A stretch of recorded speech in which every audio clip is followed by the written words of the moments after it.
In today's video, I'm going to teach you how to create a team on Google Drive using shared drives on a computer. If you've ever juggled files across email threads or struggled to keep team documents organized, a shared drive is the solution. Unlike My Drive, where files belong to individuals, a shared drive keeps content owned by the team, so access stays consistent even as people join or leave. You'll need to be signed into a Google account, and note that shared drives are available to most Google Workspace organizations. If you don't see the shared drives option, your admin may need to enable it. Start by opening your web browser and heading to drivegoogle.com. Sign in with your Google account to land on your Drive homepage. On the left-hand panel, look for Shared Drives and click it to open the team area.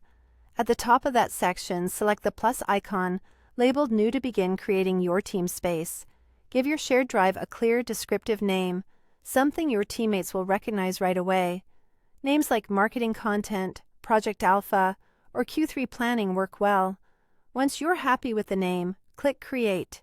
Your new shared drive appears in the list, ready to configure. Next, add the people who need access. Right-click the shared drive you just created and choose Add Members. In the invite box, enter the work email addresses of your team members. Double-check spellings and domains to make sure invitations reach the right people. Before sending, choose the appropriate access level for each person. Viewer lets someone open and read files only. Commenter allows viewing and leaving comments without changing the content. Editor enables full collaboration, viewing, commenting, and editing files. Assign the least access needed for each role to keep your content secure and organized. When everything looks good, click Send to deliver the invitations. That's it.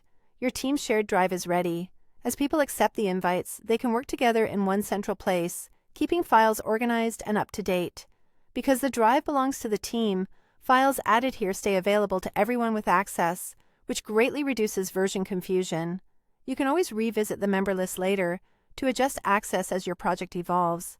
From here, keep things tidy by agreeing on simple folder names and versioning rules, and encourage teammates to add files directly to the shared drive rather than their personal My Drive.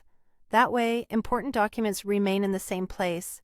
Permissions are respected, and onboarding newcomers is as simple as granting access to the drive.